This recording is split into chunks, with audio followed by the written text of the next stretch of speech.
નમસ્તે વિદ્યાર્થીઓ. ધોરણ 12 કોમર્સ વિષય અર્થશાસ્ત્ર એમાં આપણે 8 પાઠ જે છે એ પૂરા કર્યા છે. અત્યારે આપણે 9મો પાઠ એ શરૂ કરવા જઈ રહ્યા છીએ, જેનું નામ છે વિદેશ વ્યાપાર. 9મો પાઠ પૂરો થાય પછી 10 અને 11, એટલે આ અત્યારે ચલાવીએ એ સહિત આપણે કુલ 3 પાઠ હવે આખા એ જે અભ્યાસક્રમમાંથી કુલ બાકી રહ્યા છે, જેમાંથી અત્યારે આપણે ચાલુ કરીએ છીએ. પેપર સ્ટાઇલ જે છે એ તમને દરેક વિદ્યાર્થીઓને મેસેજમાં મળી ગઈ છે, બરાબર? એટલે એ પ્રમાણે જે છે એ પ્રશ્નનું પરિરૂપ એ મુજબ હશે. કયા પાઠમાંથી કેટલા માર્કનું પૂછાય છે એ પણ તમને બધું એ બીજા બધા ઘણા બધા તમારા જે કંઈ ફ્રેન્ડના ગ્રુપ હશે એમાં મળી ગયું છે. અને આપણું જે કોમર્સનું ગ્રુપ છે તો એમાં પણ છે એ પીડીએફ તમને મોકલવામાં આવશે, બરાબર છે? તો દરેક વિદ્યાર્થીઓ જે છે એ મુજબ તૈયારી કરશે, એટલે કે કયા પાઠમાંથી કેટલા માર્કનું પૂછાય છે, કેટલા વિકલ્પો છે, કેટલા એક એક વાક્યના છે, 2 માર્કના, 3 માર્કના અને 5 માર્કના, આ બધી વિગતો એમાં એ આપેલી છે. એનો અભ્યાસ કરી અને તૈયારી કરશો તો સારા માર્ક્સ મેળવી શકશો. અને બીજું કે મેસેજ તમને ગ્રુપમાં નાખેલો છે કે ઘણા બધા વિદ્યાર્થીઓ છે એ વિડીયો નથી જોતા અથવા તો ઓછા જોવે છે ટૂંકમાં, તો એ પણ વધારે જોશો તો તમને ખ્યાલ આવશે પરીક્ષામાં શું લખવું. એના માટે તમે લેક્ચર ભરેલા હોવા જોઈએ, બરાબર છે? તો ફરીથી દરેક વિદ્યાર્થીઓ છે એ પૂરેપૂરું લેક્ચરમાં ધ્યાન આપે. ક્રમમાં જ બધા વિડીયો મૂકેલા છે, લખેલું છે, બરાબર? એટલે જેને જેને જોવાના બાકી હોય તો એ બધા ક્રમ પ્રમાણે જ જોજો, આડાવાળા ન જોતા, બરાબર? એટલે જે એક પાઠનો જે કંઈ છે ક્રમ, લેક્ચર 1, લેક્ચર 2, 3, 4, 5 એ રીતના જ મૂકેલા છે, એ તમારી અનુકૂળતાએ જોઈ લેવા.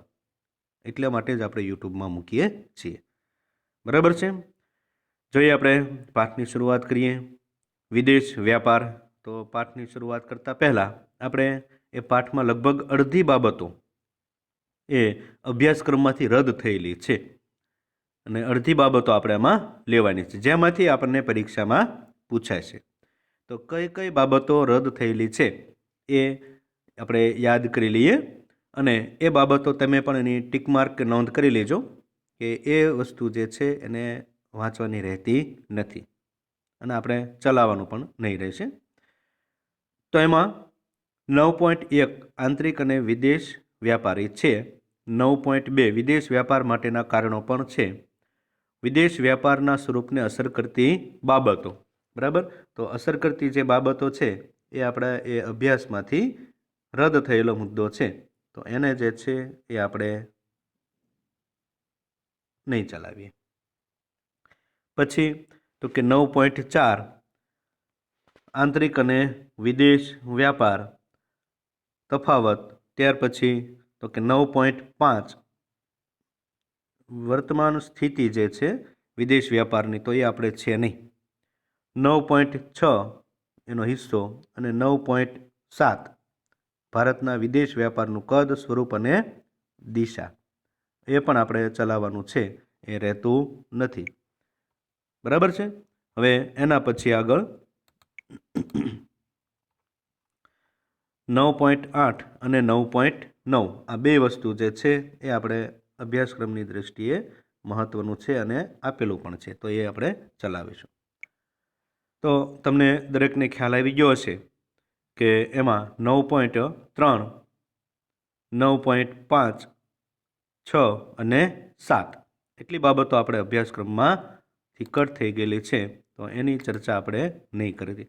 બાકીની જે છે એ બધી બાબતો અગત્યની છે અને એમાંથી જ પ્રશ્નો પૂછાય છે, બરાબર છે? તો ઘણું બધું સરળ થઈ ગયું છે. જોઈએ આપણે પાઠની શરૂઆત કરીએ. દરેક વિદ્યાર્થીનું ધ્યાન એ લેક્ચરમાં જ પૂરેપૂરું એ રાખવાનું છે. આપણા દેશની અને દરેક દેશની ભૌગોલિક હદ નિર્ધારિત હોય છે. દરેક દેશની એક હદ, એક સીમા એ નક્કી હોય છે. આપણા માટે સાવ નવો શબ્દ ન કહી શકાય, આપણે આનાથી થોડાક પરિચિત તો છીએ જ તે. આંતરિક વ્યાપાર અને વિદેશ વ્યાપાર. ધોરણ 11માં એ આપણે આના વિશેનું એ શીખી ગયેલા છીએ, તફાવત પણ શીખી ગયા છીએ. દેશની હદની બહાર જવા અને આવવા ઉપર કાયદાકીય નિયંત્રણો અને ક્યારેક પ્રતિબંધ હોય છે. દેશની એક હદ નક્કી કરેલી છે. દરેક દેશની એક ભૌગોલિક હદ હોય છે, લિમિટ હોય છે. એમ આપણા દેશની પણ એક લિમિટ અને હદ છે. ત્યાંથી બીજા દેશની પછી શરૂઆત થતી હોય છે. તો એ હદની બહાર આવવા અને જવા માટે કાયદાકીય નિયંત્રણો હોય છે અને ક્યારેક તો પ્રતિબંધ પણ હોય છે. તો પછી આપણે વિચાર્યું કે આપણા ઘરોમાં તો કે કોરિયાનું રેફ્રિજરેટર એટલે કે ફ્રીજ, જાપાનનું ટીવી, રસ્તા પર જર્મનીની કાર, ખેતરોમાં અમેરિકાના ટ્રેક્ટર, મોલમાં તો કે યુકેના બૂટ અને કપડાં શી રીતે આવ્યા છે. આ બધું છે ને એ વિદેશનું છે. તો એ બધા આપણે એમ કહીએ કે ભાઈ એની લિમિટ હોય છે, હદ હોય છે. તો એના માટે કાયદાકીય પ્રતિબંધો પણ હોય છે અને ક્યારેક નિયંત્રણો પણ હોય છે.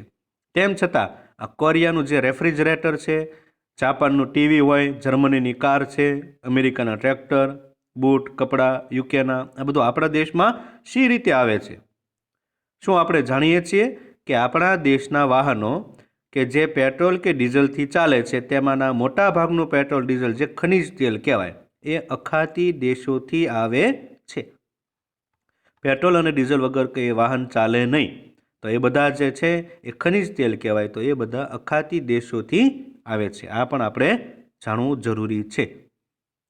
તો આ પ્રકરણમાં આપણે સમજશું કે દેશની હદ બહારની વસ્તુઓ, સેવાઓ, ટેકનોલોજીને એ વગેરેને આપલે થાય તો તે વિદેશ વ્યાપાર કહેવાય અને આ વ્યાપારના કેટલાક અગત્યના પાસાઓ વિશે આપણે ચર્ચા કરવાની છે.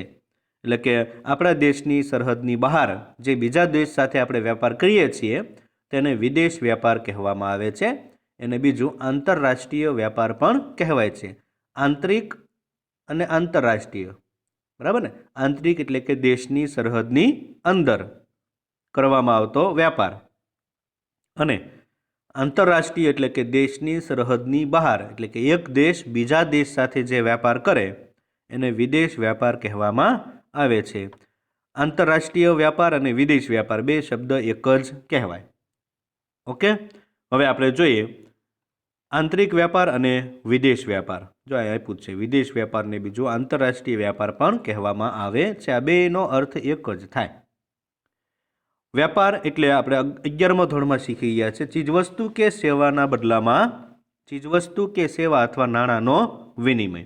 અને વ્યાપારના બે પ્રકારો આપણે શીખી ગયેલા હતા, એક આંતરિક વ્યાપાર અને વિદેશ વ્યાપાર. વ્યાપાર એટલે એવી વ્યવસાયિક પ્રવૃત્તિ, ધંધાકીય પ્રવૃત્તિ કે જેમાં વસ્તુઓ, સેવાઓ, મૂડી, ટેકનોલોજી, ટેકનિકલ જાણકારી અને માહિતી, બૌદ્ધિક સંપદા, સંપદા એટલે કે મિલકતો, પ્રોપર્ટી જેને આપણે કહીએ ને એ વગેરેનો વિનિમય થાય છે. એને વ્યાપાર કહેવાય. જેમાં મૂડી હોય, વસ્તુ હોય, સેવા હોય, ટેકનોલોજી હોય કે જાણકારી હોય કે પછી બુદ્ધિની આપલે હોય. આપલે થવી પડે એટલે કે લેવડ દેવડ થવી પડે વસ્તુ કે સેવાની, તો એને વિનિમય કહેવામાં આવે છે, જેને આપણે વ્યાપાર તરીકે ઓળખીએ છીએ. બીજા શબ્દોમાં કે વેપારમાં આવી વસ્તુઓ, સેવાઓની હેરફેર આવક કે નફા પ્રાપ્તિ માટે કરવામાં આવે છે. એટલે વેપારનો જે છે એ મુખ્ય હેતુ નફાનો હોય છે. નફાના હેતુથી આવી પ્રવૃત્તિ કરવામાં આવે છે એટલે આપણે એને આર્થિક પ્રવૃત્તિ તરીકે પણ ઓળખીએ છીએ. ત્યાર પછી આવે છે કોઈ પણ દેશની હદની અંદર થતી જે કાંઈ પ્રવૃત્તિ છે. પરીક્ષાની દ્રષ્ટિએ એક મહત્વનો આપણે પ્રશ્ન છે જે આપણે યાદ રાખવાનો છે અને આમાં એ બે પ્રશ્નનો જવાબ એ આપણને આમાં મળી ગયેલો છે. કયા બે પ્રશ્નનો? તો કે એમાં એક જે છે એ કયો? આંતરિક વ્યાપાર. અને બીજો પ્રશ્નનો જવાબ છે વિદેશ વ્યાપાર, જેને આપણે બીજું શું કહીએ છીએ? આંતરરાષ્ટ્રીય વ્યાપાર. પહેલો એમાં જોઈએ કોઈ દેશની હદની અંદર થતી વ્યાપારી પ્રવૃત્તિને આંતરિક વ્યાપાર તરીકે ઓળખીએ છીએ. દેશની હદની અંદર એટલે કે આંતરિક વ્યાપાર એને કહેવાય. અને બીજું છે કે દેશની બહાર જે થતી પ્રવૃત્તિ છે તો એને આપણે વિદેશ વ્યાપાર તરીકે ઓળખીએ છીએ. કહેવાનો અર્થ એ કે પરીક્ષામાં જ્યારે આપણને પૂછે જ કે આંતરિક વ્યાપાર અને આંતરરાષ્ટ્રીય વ્યાપાર એટલે શું, તો ખાસ યાદ રાખજો કે દેશની સરહદની અંદર થતી વ્યાપારી પ્રવૃત્તિને આંતરિક વ્યાપાર, અને બીજો પ્રશ્ન છે કે આંતરરાષ્ટ્રીય કે વિદેશ વ્યાપાર, તો દેશની હદની બહાર થતી વ્યાપારી પ્રવૃત્તિને વિદેશ વ્યાપાર કે પછી આંતરરાષ્ટ્રીય વ્યાપાર કહેવામાં આવે છે. બરાબર, તો આ પ્રશ્ન આપણા માટે મહત્વનો છે. હવે પછી એના પછી આગળનો જોઈએ મુદ્દો, વિદેશ વ્યાપાર માટેના કારણો. વિદેશ વ્યાપાર શું કામ કરવો જોઈએ? કયા કારણોને હિસાબે વિદેશ વ્યાપાર અને શું એમાં ફાયદો થાય? રીઝન ફોર ફોરેન ટ્રેડ એટલે કે વિદેશ વ્યાપાર માટેના કારણો. જોઈએ એમાં પહેલું છે દેશમાં ઉપલબ્ધ સાધનોના ઉત્પાદનના સાધનોમાં તફાવત. કોઈ પણ વસ્તુનું ઉત્પાદન કરવું હોય તો યાદ રાખજો, આપણે જાણીએ છીએ ઉત્પાદનના કેટલા સાધનો હોય છે? 4 સાધન, જેમાં જમીન, મૂડી, શ્રમ અને નિયોજક. આ 4 સાધનો જે છે આપણે 11મા ધોરણમાં પણ શીખી ગયેલા છીએ. તો આપણા દેશમાં જે ઉપલબ્ધ સાધનો છે ઉત્પાદનના એ અલગ હોઈ શકે. વિકસિત બીજા બધા દેશમાં જોઈએ તો એ પણ ત્યાં અલગ હોય. આપણા દેશમાં હોય ત્યાં ન પણ હોય. ત્યાં એ દેશમાં હોય એવી વસ્તુ કે ખનિજ સંસાધનો આપણા દેશમાં પણ ન હોય. તો બધામાં શું જોવા મળે છે? તફાવત જોવા મળે છે. જોઈએ ને, અલગ અલગ દેશોમાં ઉત્પાદનના સાધનો જુદા જુદા પ્રમાણમાં ઉપલબ્ધ હોય છે. એટલે કે જમીન હોય આપણે, બરોબર, તો જમીન આપણે પણ છે અને અમેરિકામાં પણ જમીન છે. તો બેમાં જમીનમાં ફેરફાર હશે ગુણવત્તામાં. વિકસિત દેશ કે વિદેશોની વાત આપણે નથી કરતા, પણ આપણા ભારતમાં તે કે ભાઈ એક બાજુ ગુજરાત જે છે તો એ રાજ્યની જે કંઈ જમીન હોય અને પંજાબની નદી કાંઠાના જે કંઈ આજુબાજુની કંઈ જમીન હોય તો એ ફળદ્રુપ છે. જ્યારે આપણે એટલી બધી છે ને, કચ્છનું રણ છે, કચ્છ જે જિલ્લો છે, તો એ એક જ દેશમાં જુદા જુદા એ વિસ્તારમાં જિલ્લાઓમાં આવેલા એક જ રાજ્યમાં છતાં પણ જમીનનું પ્રમાણ બેમાં ગુણવત્તાની દ્રષ્ટિએ કેવું છે? અલગ અલગ છે. વળે બધી જાતના ઉત્પાદન માટે જરૂરી બધા પ્રકારના સંસાધનો પણ એ દરેક દેશ પાસે હોતા નથી. માટે દુનિયાના દેશો સંસાધનો, કેટલાક સાધનો, ટેકનોલોજી વગેરેનો વ્યાપાર કરી અને પોતાની જરૂરિયાતોને પૂરી કરે છે. એટલે કે એકબીજા દેશ એકબીજાના એ વેપારીઓ કે એકબીજા દેશ એ વસ્તુની લેવડ દેવડ કે આપ-લે કરતા હોય છે, જેથી બંનેની જરૂરિયાતો પરસ્પર સંતોષાઈ શકે. પછી એમાં મૂડી હોય, વસ્તુ હોય, સાધન હોય, ટેકનોલોજી હોય, આ બધી બાબતો હોય પણ શકે. બીજું છે વિદેશ વેપાર માટેના જે કંઈ કારણો, તો એમાં છે ઉત્પાદન ખર્ચ.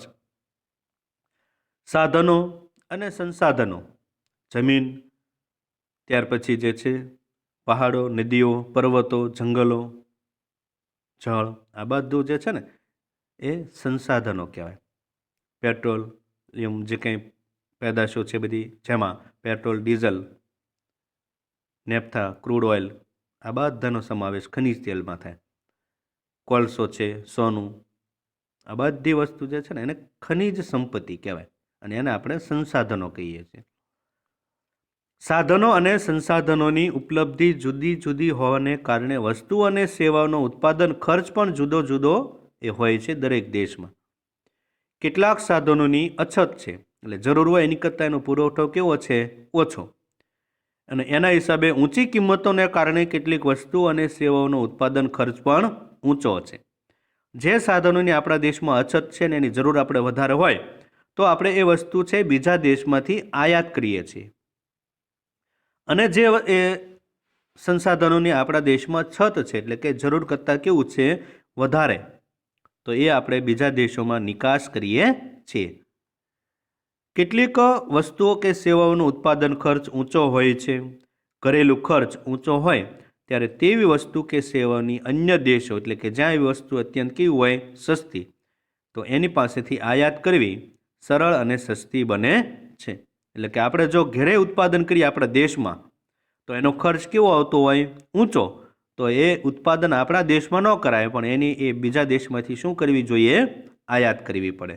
આયાત કરીએ તો એ આપણને સસ્તું પડે, પણ જો એ વસ્તુનું ઉત્પાદન આપણા દેશમાં કરીએ તો આપણને એનો ખર્ચ કેવો આવતો હોય? ઊંચો. તો આપણા દેશમાં એ ઉત્પાદન કરવાને બદલે બીજા દેશોમાંથી કે જ્યાં વસ્તુ અત્યંત સસ્તી છે ત્યાંથી આયાત કરવી વધારે સરળ અને સસ્તી બને છે. આ પણ વિદેશ વ્યાપાર કરવા પાછળનું એક મહત્વનું કારણ છે. ત્રીજું છે ટેકનોલોજીકલ પ્રગતિ. બધા દેશોમાં સરખા પ્રમાણમાં ટેકનોલોજીકલ પ્રગતિ થઈ હોતી નથી. બધા દેશોમાં ટેકનોલોજીકલ સંસાધનો કંઈ એક સરખા ન હોય, ક્યાંક વધારે હોય, ક્યાંક ઓછા હોય. અમેરિકા જેવા દેશો હોય તો અહીંયા ટેકનોલોજીનો વધારે ઉપયોગ કરતા હોય. આપણે ભારત જેવા વિકાસશીલ દેશો હોય તો એમાં ટેકનોલોજીને પણ સીમિત ઉપયોગ હોય, અને પરંપરાગત જે સાધનો હોય તો એનો પણ ઉપયોગ હજી આપણે કરતા હોઈ શકીએ. મિશ્ર પ્રકારનું કહી શકાય. અમુક દેશો અમુક પ્રકારની ટેકનોલોજીમાં માહેર હોય છે કે ભાઈ આ ટેકનોલોજી તો કે આ દેશની વધારે સારી કહેવાય. એમાં એ આગળ પડતા હોય, અગ્રેસર, જેને માહેર કહેવાય. તો કેટલાક દેશો એ બીજા પ્રકારની ટેકનોલોજીમાં વધારે આવડત ધરાવતા હોય છે. આથી દરેક દેશ દરેક વસ્તુના ઉત્પાદનમાં એક સરખી કાર્યક્ષમતા ક્યારેય ધરાવતો નથી. આથી દેશો વચ્ચે વસ્તુઓ અને સેવાઓનો વ્યાપાર થાય છે.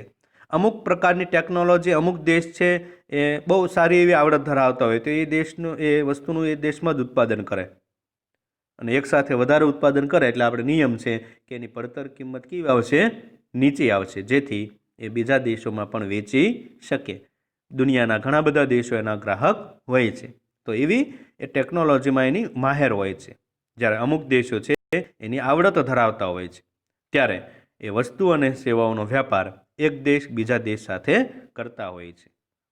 જો એ વસ્તુનું કે ટેકનોલોજીનું ઉત્પાદન આપણે આપણા દેશમાં કરીએ તો એ આપણને મોંઘું પડે એવું હોય. માનો કે ખનિજ તેલ જ છે, આપણે ઉત્તમ ઉદાહરણ તમને આપીએ. ખનિજ તેલ છે એના ભંડારો ભારતમાં પણ આવેલા છે. ભારતમાં છે અસમ, અને ગુજરાતમાં છે અંકલેશ્વર, કડી અને કલોલ. ખનિજ તેલ છે તે અશુદ્ધ સ્વરૂપે, તો એને શુદ્ધિકરણની પ્રક્રિયા કરવામાં એ લાંબો ખર્ચ એ વધી જાય છે, પડતર વધી જાય. તો એના કરતાં તો કે આપણે શું કરીએ છીએ? અખાતી દેશોમાંથી ખનિજ તેલની આપણે આયાત કરીએ છીએ, અને આયાત કરેલું જે ખનિજ તેલ હોય ને એ આપણા દેશમાં જે આપણે ઉત્પાદન કરીએ ને એની કરતાં કેવું પડે છે? સસ્તું. તો આ એની લેવડ દેવડ કરીએ તો એની પાછળનું આ કારણ છે. ચોથું, શ્રમ વિભાજન અને વિશિષ્ટકરણ. શ્રમ વિભાજન એટલે કે શ્રમનું વિભાજન કરવું, એટલે કે કાર્યની વહેંચણી કરી દેવી. દરેક દેશમાં શ્રમની ઉત્પાદકતા અને કૌશલ્ય અલગ અલગ હોય છે. કામ કરનારો વ્યક્તિ હોય ને એને શ્રમિક કહેવાય, અને જે કામ હોય ને એ કામને શ્રમ કહેવાય. ભારતમાં જે શ્રમ છે અને શ્રમિક, આ બેની જે છે ને એ બહુ વધારે પડતી છત છે, શ્રમની છત છે, બરાબર ને? પણ ટેકનોલોજીની અછત કહી શકાય. જોકે હવે આવનારા સમયમાં અને વર્તમાનમાં ટેકનોલોજીની કક્ષામાં પણ ભારત એ અગ્રેસર સ્થાન પામ્યું છે. નિયોજન શક્તિની કાર્યક્ષમતા પણ અલગ અલગ હોય છે. નિયોજન શક્તિ એટલે કે સંચાલક, નિયોજક, જે ઉત્પાદનના ત્રણેય સાધનોનું સંયોજન કરનાર, એટલે કે જમીન, મૂડી અને શ્રમ ત્રણેયનું. તેથી દેશો વચ્ચે શ્રમ વિભાજન અને વિશિષ્ટીકરણ જોવા મળે છે. એટલે કે અમુક શ્રમ અમુક પ્રકારની વસ્તુઓ કે સેવાઓના ઉત્પાદનમાં વધુ આવડત ધરાવતો હોવાથી તે દેશ તેવી વસ્તુનું ઉત્પાદન વધારે કરે છે, કારણ કે એમાં એની આવડત હોય છે, અને તેમાં જ એને વિશિષ્ટીકરણ હોય છે, એટલે કે એમાં એને ફાવટ આવી ગયો હોય છે, માહેર હોય છે. આવી વસ્તુઓ અને સેવાઓનું અન્ય દેશોમાં નિકાસ કરે છે, અને જે વસ્તુ કે સેવાઓને વધુ કાર્યક્ષમ રીતે ઉત્પન્ન ન કરી શકે તો એ વસ્તુ પોતાના દેશમાં ન બનાવે, પણ એ વસ્તુ કે સેવાની શું કરશે? આયાત કરશે. એટલે એની જરૂરિયાત તો સંતોષાઈ જાય. વળી જ્યારે કોઈ દેશ પોતાની વિશિષ્ટતાની બહારની વસ્તુ અને સેવાઓ ઉત્પન્ન કરવાનો જ્યારે પ્રયત્ન કરે ત્યારે તેમ કરવા માટેના કૌશલ્ય ધરાવતા નિષ્ણાતો, તેમનું જ્ઞાન, આ બધાની પણ આપણે આયાત કરવી પડે. એટલે બીજા દેશમાંથી આપણે અહીં બોલાવવા પડે, જેની પાછળનો ઘણો બધો ખર્ચ થાય. એ બધો જ ખર્ચ વસ્તુ ઉપર જ્યારે આપણે ચડાવીએ છીએ ત્યારે વસ્તુ જે છે એ આપણને મોંઘી પડશે, અને વિદેશોમાંથી જે આપણે લીધેલી વસ્તુઓ હશે આયાત કરેલી, તો એ સસ્તી પડે. તો એનો અર્થ એ કે ભાઈ અમુક વસ્તુ છે એ આપણા દેશમાં ઉત્પાદન ન કરતા બીજા દેશોમાં કે જેને એની આવડત હોય, વિશિષ્ટીકરણ હોય, તો ત્યાંથી એની આયાત કરવી વધારે સરળ છે. આ જે છે એ વિદેશ વેપાર માટેના કારણો છે, 4 કારણો. બરાબર. હવે એના પછી આપણે આગળ જોઈએ 9.3 વિદેશ વ્યાપારના સ્વરૂપને અસર કરતી બાબતો. પણ આ જે છે એ આપણા અભ્યાસક્રમમાં છે નહીં, તો એની ચર્ચા આપણે કરીશું નહીં. આપણે આગળ જોઈએ 9.4નો મુદ્દો, આંતરિક અને વિદેશ વ્યાપાર વચ્ચેનો તફાવત.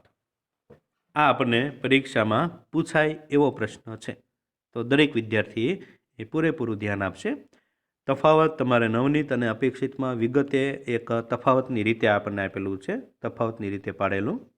એટલે કે અહીંયા આંતરિક વ્યાપાર અને અહીંયા વિદેશ વ્યાપાર, એવા જે છે એ મુદ્દાઓ સાથે એ તમને અપેક્ષિત અને નવનીતમાં આપેલા છે તે, તો એ તમે ખાસ તૈયાર કરજો. બરાબર. આંતરિક વ્યાપાર એટલે કે દેશની સરહદની અંદર, આપણે એનો અર્થ જાણીએ છીએ. વિદેશ વ્યાપાર એટલે કે દેશની સરહદની બહાર, અથવા તો એક દેશ બીજા દેશ સાથે જે વેપાર કરે તે. તો જોઈએ આપણે difference between domestic trade and foreign trade, એટલે કે આંતરિક અને વિદેશ વ્યાપાર વચ્ચેનો તફાવત. તફાવત યાદ રાખવા માટે તફાવતના મુદ્દાઓ આપણને અપેક્ષિતમાં અને નવનીતમાં સારી રીતે આપેલા છે, એમાં જોઈ લેજો. એટલે એ ખાસ આ પ્રશ્ન આપણે તૈયાર કરવાનો છે, પરીક્ષામાં પૂછાય એવી શક્યતા છે. વિદેશ વ્યાપારનું સ્વરૂપ અને પડકારો આંતરિક વ્યાપાર કરતાં જુદા હોય છે, અને તેમાં વધારે અંતરાયો હોય, એટલે કે મુશ્કેલીઓ હોય છે. અંતરાયો એટલે શું કહેવાય? મુશ્કેલી. આંતરિક વ્યાપાર કરીએ ને તો કોઈ મુશ્કેલી ન હોય, પણ જ્યારે આપણે વિદેશ વ્યાપાર કરીએ ને તો અમુક પ્રકારની મુશ્કેલી ઊભી થાય છે. પહેલો જ પ્રશ્ન આપણને જે છે ને એ વિદેશ વ્યાપાર કરીએ ત્યારે એક પ્રશ્ન ઊભો થાય ચલણનો, કારણ કે આપણા દેશનું ચલણ એ બીજા દેશના ચલણ કરતાં અલગ હોય છે ને, તો આ પ્રશ્ન આપણને સૌથી પહેલાં જ એ ઊભો થાય છે. તથા આની એ વચ્ચે તફાવત જાણવો પણ જરૂરી છે. તો તફાવતના કેટલાક મુદ્દાઓ આપણને એ નીચે મુજબ આપેલા છે, જેમાં આંતરિક અને વિદેશ વ્યાપારના તફાવતની રીતે આપણને પ્રશ્ન પૂછાય છે. તો દરેક વિદ્યાર્થી જે છે એ પૂરેપૂરું ધ્યાન આપશે. એમાં જોઈએ પહેલું, કદના આધારે તફાવત. વિદેશ વ્યાપારમાં અનેક દેશો, વસ્તુઓ અને સેવાઓ, કાયદાઓ, પદ્ધતિઓ વગેરે સંકળાયેલા હોવાથી વિદેશ વ્યાપારનું કદ એ આંતરિક વ્યાપાર કરતાં અનેક ગણું મોટું હોય છે. કદના આધારે આપણે જો જોઈએ વિદેશ વ્યાપાર, તો એમાં કાયદાઓ છે, પદ્ધતિઓ છે, વસ્તુઓ, સેવાઓ, આ બધું જે છે એ વિદેશ વ્યાપારનું કદ એ આંતરિક વ્યાપાર કરતાં બહુ મોટું હોય છે. કારણ કે આંતરિક વ્યાપારમાં તો આપણા દેશનો એકનો સમાવેશ છે, અન્ય જુદા જુદા રાજ્યોનો અને જિલ્લા તાલુકાઓનો. પણ જ્યારે સરહદની બહાર આપણે વ્યાપાર કરીએ, બરાબર, તો આંતરિક વ્યાપાર જે છે એની કરતાં વિદેશ વ્યાપારનું સ્વરૂપ બહુ મોટું કહી શકાય. આ પહેલો જ એનો તફાવતનો મુદ્દો છે. બીજું, વિવિધ ચલણો અને ચૂકવણીની પદ્ધતિઓ. આંતરિક વ્યાપારમાં ચૂકવણીઓ પોતાના દેશના ચલણમાં જ થાય છે, એટલે કે દરેક દેશનું ચલણ જે છે એ અલગ અલગ હોય છે, એ પ્રમાણે છે એની ચૂકવણીઓ થતી હોય છે. ભારતનું જે કંઈ ચલણ હોય તો એ જે છે એ રૂપિયો છે, તો અમેરિકાનું જે ચલણ છે એ ડોલર હોય, યુરોપનું યુરો હોય, ઇંગ્લેન્ડનું પાઉન્ડ હોય. આ બધા દેશનું ચલણ એ અલગ અલગ હોય છે, તો એ પ્રમાણે એની ચૂકવણી કરવાની હોય છે. વળી પોતાના જ દેશની એક બેંકમાંથી બીજી બેંકમાં ચૂકવણી કરવાની હોય છે. પરંતુ વિદેશ વેપારમાં પોતાના દેશનું ચલણનું કોઈ સર્વસ્વીકૃત આંતરરાષ્ટ્રીય ચલણમાં રૂપાંતર કરવું પડે છે. એટલે આપણે જે છે એ અમેરિકા સાથે વેપાર કરવો હોય તો અમેરિકાનું જે છે એ ચલણ અને ભારતનો રૂપિયો આ બે વચ્ચે રૂપાંતર થવું જોઈએ. એટલે આપણે ભારતીય રૂપિયા અમેરિકાની જે કંઈ બેંક હોય એને આપવાના અને એ બદલામાં એ આપણને એના એ રૂપાંતર કરી અને ડોલર આપશે. અમેરિકાનો કોઈ વેપારી ભારતમાં વેપાર કરવા માટે આવે તો એ અમેરિકાની બેંકને એના ચલણ એટલે કે ડોલર આપશે ને એના બદલામાં એ ભારતીય ચલણ રૂપિયો આપે છે, એને રૂપાંતર કર્યું કહેવાય. હુંડિયામણના દરોની જાણકારી રાખવી પડે ને હુંડિયામણનો જે દર હોય ને એમાં અલગ અલગ હોય છે. ડોલરની કિંમત તો કે ભાઈ 80 રૂપિયા અંદાજે હોય, એમાં વધઘટ થયા રાખે છે. 80 રૂપિયા, 82, 85 રૂપિયા, 78 રૂપિયા એવો અંદાજો હોય છે. એમાં સતત ફેરફાર થયા રાખે. તો એ જે કંઈ સ્વરૂપે કે જે સમયે એની કિંમત હોય એ કિંમતે ગણવામાં આવે છે. ઇંગ્લેન્ડનું જે પાઉન્ડ હોય એની કિંમત એની કરતાં વધારે હોય, યુરોપનું યુરો એનું પણ ડોલર કરતાં વધારે કિંમત હોય. આ બધી બાબતો છે. નેપાળનું જે ચલણ છે ને એ આપણા ભારતના રૂપિયા કરતાં પણ નીચું છે, તો એ રીતે એની ગણતરી કરવી પડે છે. જે તે દેશના કાયદાઓ મુજબ પરવાનગી લેવી પડે છે. વિદેશ વેપાર કરવો હોય તો એ દેશની મંજૂરી પણ લેવી પડે છે. વળી આયાતકારો એટલે કે આયાત કરનારા અને નિકાસકારો પોતાના દેશની બેંક પાસે ચૂકવણી કરવા અંગેનું શાખનું પ્રમાણપત્ર પણ મેળવવું પડે છે. એટલે એ વિદેશ વેપાર કરીએ ત્યારે એકબીજાને જોખમ હોય કે ભાઈ પૈસા આપણે ચૂકવી દઈએ પણ વસ્તુ આપણા દેશમાં આપણને મળશે કે નહીં. તો સામેના વ્યક્તિને એમ હોય કે આપણે વસ્તુ એને મોકલી દઈએ પણ એના બદલામાં આપણને પૈસા મળશે કે નહીં, સામેનો વ્યક્તિ મોકલશે કે નહીં. કારણ કે વિદેશ વેપારમાં ખરીદનાર અને વેચનાર બંને પરસ્પર અપરિચિત હોય છે, છતાં પણ વેપાર એ થાય છે બેંકના આધારે. બેંક જે છે એ એની જે કંઈ એ વ્યક્તિની કે વેપારીની શાખનું પ્રમાણપત્ર એટલે કે ભારતની જે કંઈ બેંક હોય તો એ અમેરિકાની બેંકને એનું શાખનું પ્રમાણપત્ર આપે છે અને અમેરિકાની બેંક હોય તો એ ભારતની બેંક જે છે એને એ વેપારીનું શાખનું પ્રમાણપત્ર આપે છે. એટલે વેપાર કરવો કે નહીં એ વ્યક્તિને નક્કી કરવામાં મદદરૂપ થાય છે. બરાબર. તો વિદેશ વેપાર અને આંતરિક વેપાર વચ્ચેના તફાવતના જે છે એ બે મુદ્દાઓ આપણે જોયા.